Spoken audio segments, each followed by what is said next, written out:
I fumbled the man I probably should have married. And I'm making this post so that y'all don't do the same thing that I did.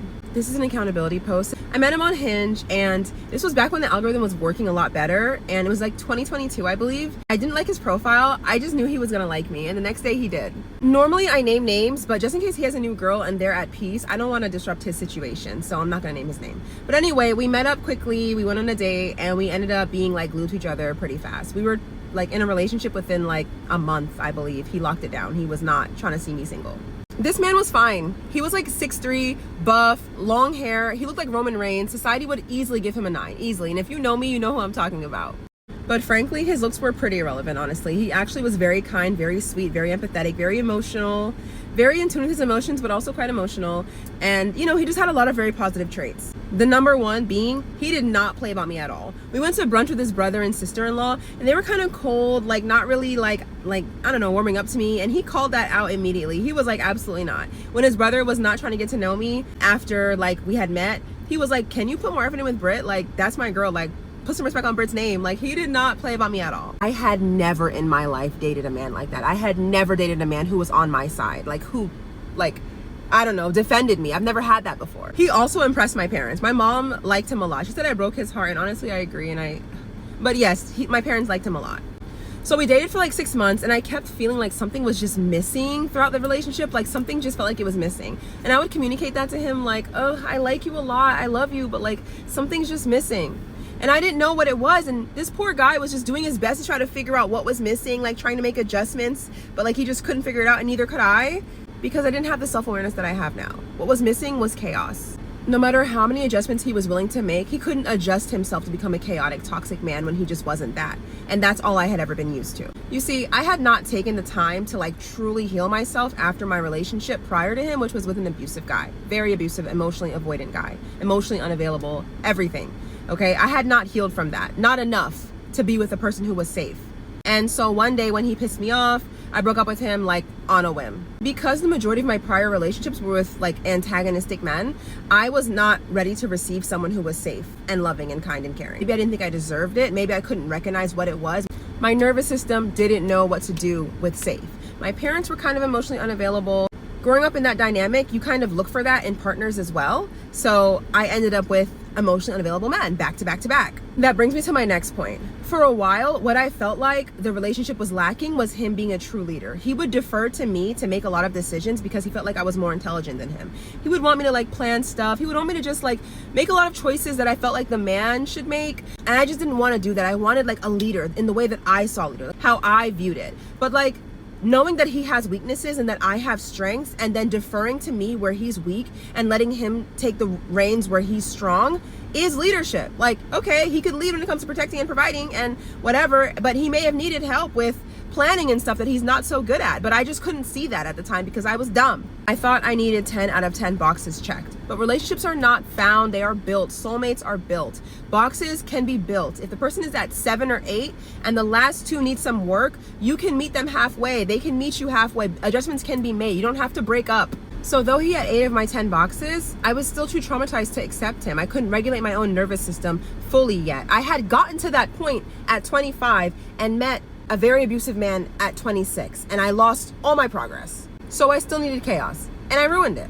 The next guy I dated after that ended up being another avoidant who was emotionally unavailable and ended up breaking my heart worse than anybody else I'd ever experienced in my entire life. So I got my karma pretty fast, I guess. Let this be a lesson. If you've met someone who's good, they protect you well, they show up, they love you, but you feel like something's missing or something feels off or whatever the case may be, or it feels boring, make sure that something is not just the trauma that you're used to. Make sure that, you know, you have healed enough to even receive what they're offering you. You don't need a perfect man. You just need a man that checks enough boxes that you can work with the rest. Anyway, that angel wasn't even on social media like that, so he'll probably never see this, but still, if you do see this, I hope you're doing great. Do me a favor, please. Get out of here. Get out of here, man. Shit, I'm saying. You know, after listening to this girl, say whatever nonsense she just said, I've always said so many times. I say women, they do sabotage good things. This is exactly why sometimes masculinity is needed in your life. And I know so many feminist people are going, judge me or call me sexist or whatever they're gonna call me. But if you leave a woman to do their own thing, they're gonna fuck a lot of shit up. A lot of shit. So many examples I'll give you. They're gonna ruin a lot of shit. Women do sabotage good shit. Have you ever observed sometime when you're dating a person, like let's say you're dating a woman, you have a girlfriend, and everything is just perfect. There is no drama, there is no stress, there is no, everything is just going smooth. Have you ever observed that she gonna start looking for shit? She gonna start looking for a reason to fight you, or she gonna start looking for some reason to just get mad at you. She gonna blame it on her period, or blame it on her stomach, or blame it on her hormones and shit. Because everything is going fine. There was no drama, you're not cheating, nothing. But she's gonna look for a reason to get mad at you. Just so there could be a little bit of toxicity in that relationship. That's women for you. And I'm not saying a lot of women, all women does this, but a majority of them do this. So listening to her saying she fumbled a good guy, I'm not surprised. I'm not. They always fumble good shit. That's why most women always end up with bad people. Because you see, that good guy was too boring for her. That good guy was too, there was no drama. That's why I usually tell so many good people, if you're dating a girl and she say you're too good, just leave her the fuck alone. Just leave her alone. Because if you force that situation, eventually she's still gonna leave you anyway. So it's better you leave early. Because if she start complaining about it, you're too boring or this or you're not spontaneous for me, you need to leave that relationship. One thing you gotta understand is as long as you're a good person, trust me, that place she's going, that she wants to go look for that spontaneous or she wants to go look for that drama, she's not gonna regret it now. No, she's not gonna regret it now. She's gonna regret it later. Later. You know what's funny though? It's like when she regret that shit, she probably be a single mom already. That's when they usually learn their lessons when shit is fucked up. Most women are like this. They only learn their lessons when shit is fucked up. It's either she's got pregnant by that dude, the bad dude, or she's been beating she's been in an abusive relationship with him, like the dude has beat the shit out of her. That's when they usually wake up and realize something like that. Like, oh, I left a good dude, or I fumbled a good dude. She didn't come back, or she didn't come back to you just because she liked you, or she liked you because you're a good guy. She came back because she knows she fucked up. And she came back because she knows the other dude don't give a fuck about her. That's why she came back. That's why I tell so many guys that are good or you're kind or whatever, whenever that idiot comes back to you, you don't ever take her back. If you want to play the game, let's say you want to get licked back or you want to fuck her and break her heart, whatever, do you. But my advice for you is don't take her back. Don't ever take her back. Trust me. If you take her back, for the first 6 months, everything is going to be good again. Because, she's learned a lesson over there. But you see that thing she complained about early, that you broke up because of, she gonna complain about that shit again. And she's gonna leave again. So the best thing is don't take her back. That's my advice for you. But it's just women, they sabotage good things. I've experienced it. I think so many men has experienced this situation where you just want a peaceful life. You just want to come home and relax and no drama. You want someone to care for you, you care for them, and you're doing what you gotta do. You're not cheating. It's not because there's no booty out there, but you just don't want the drama. But they want the drama. Majority of them, I ain't saying all of them, they do want the drama. Then eventually it's gonna become a problem and it's gonna be a decision for you if you wanna deal with the bullshit or not.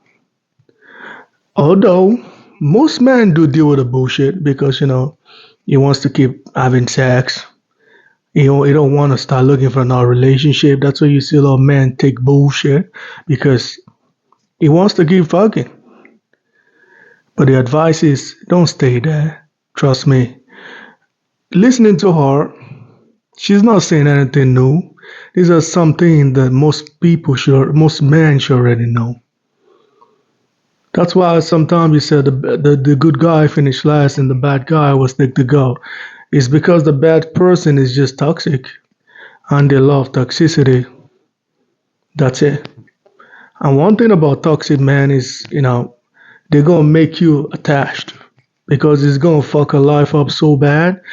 She won't be able to live without him.